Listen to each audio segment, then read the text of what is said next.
اللہ نے مجھے جو ذہن پاک عطا کیا میں پورے ملک کو روشن کر کے دکھاؤں. یہ عزم کرتے ہوئے کوئی بچہ کیوں نہیں اٹھتا؟ اگر نوجوان یہ عزم کر لے تو ہر میدان میں کامیابی ان کے قدم چومے گی. ہزاروں انجینئر بچے ہمارے پاس ہیں، ہزاروں ڈاکٹرز ہمارے پاس ہیں، لیکن یہ اگر متحد ہو کر کے یہ سوچ لیں کہ اسلام کسی کی ترقی کی آڑ نہیں بن سکتا، رکاوٹ نہیں بن سکتا. ابھی 2 ہفتے پہلے کی بات ہے، ایک نوجوان بڑی داڑھی ہے، 22 سے 25 سال کی عمر کا ہوگا، میرے پاس آیا. انجینئرنگ کیا ہوگا، لیکن ذہن جب کام کرتا ہے تو بہت ساری ایجادات بھی ہوتی ہیں. اس نے ایک نئی ایجاد کیا ہے جو ابھی فی الحال کسی کے پاس نہیں. فری انرجی جنریٹ کرنا، یعنی کرنٹ. یہ ہر ایک کا ایشو ہے آج. کرنٹ کہاں سے آتا ہے؟ یا پانی سے بن رہا ہے، کوئلے سے بن رہا ہے، یا پون چکی سے بن رہا ہے. جو کرنٹ کے سورسز ہیں وہ بڑے مہنگے ہیں آج، اسی لیے بجلی مہنگی ہے. لیکن اس نوجوان بچے نے اس بات پر اپنا دماغ لگایا کہ میں کرنٹ ایسی چیز سے بناؤں کہ کوئی بھی سورس ایسا نہ ہو جو مہنگا ہو، ون ٹائم انویسٹمنٹ ہو. ایک بار ایک مشین لگا دی جائے تو 100 سال تک کرنٹ پیدا کرتی رہے.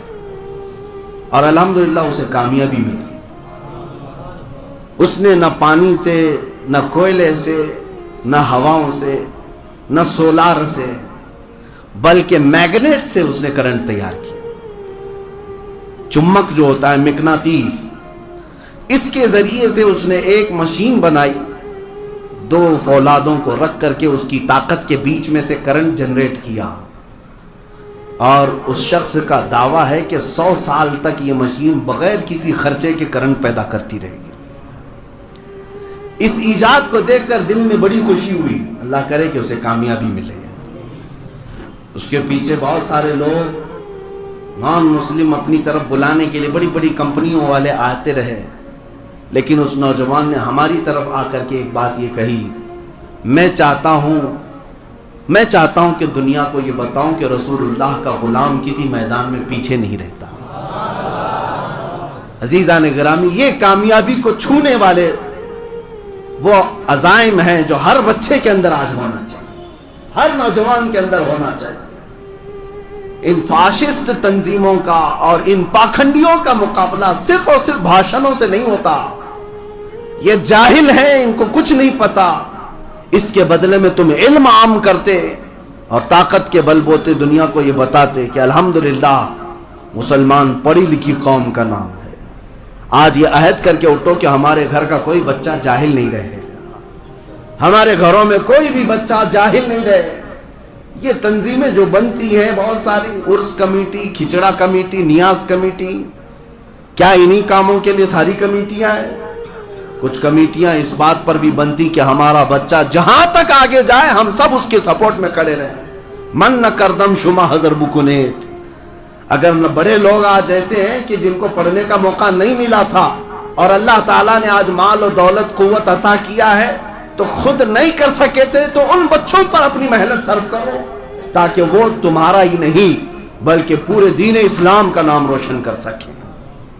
ایک زمانہ تھا 90 کی دہائی میں، آپ کو پتا ہے، ایک پنجابی سکھ، انہوں نے مجھ سے خود کہا کہ مولانا آج جس طرح سے آپ کو آتنکوادی کہہ رہے ہیں 20-25 سال پہلے ہم کو کہتے تھے. 30 سال پہلے کی بات ہے کہ جہاں کوئی پنجابی نظر آئے، سکھ نظر آئے، اس کو خالستانی، اس کو آتنکوادی، اس کو ٹیررسٹ کہا جاتا تھا. یہ مشہور ہے بات. ان کو بہت شک کی نگاہ سے دیکھا جاتا تھا. لیکن اس قوم نے سنگھرش کیا اور سٹرگل کیا، محنت بھی کیا.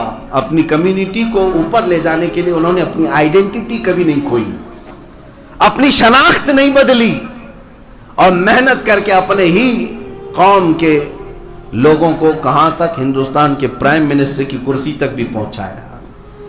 آج کوئی نہیں کہتا وہ کسی پولیس کو پکڑ کر کے سرے عام مار بھی ڈالے.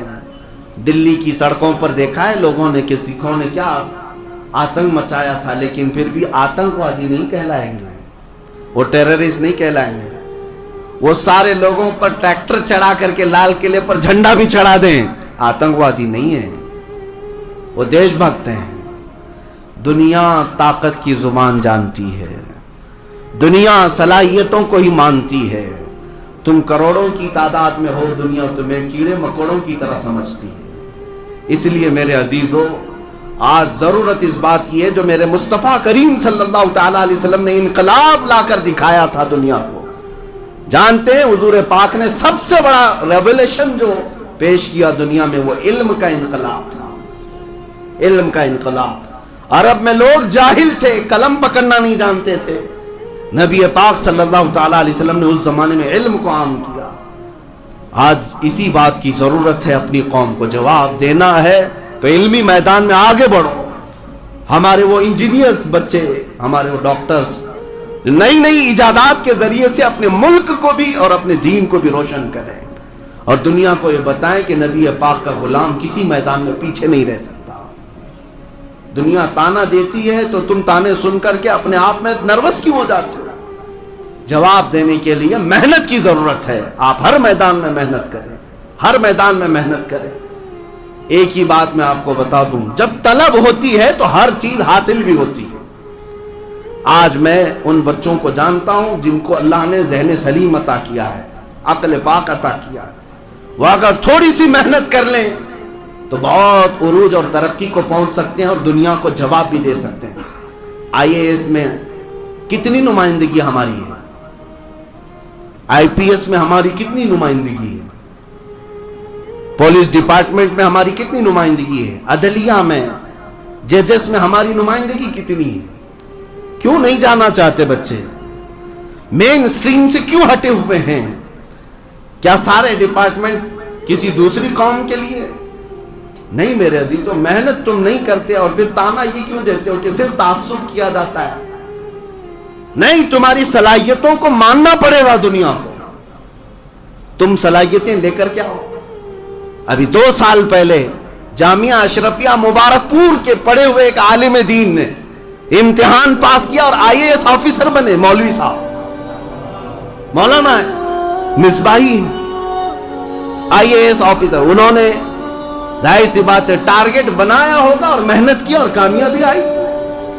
اور کبھی بھی یہ دین اسلام یا داڑھی ٹوپی تمہاری آڑ نہیں بن سکتی، ایک بات یاد رکھنا۔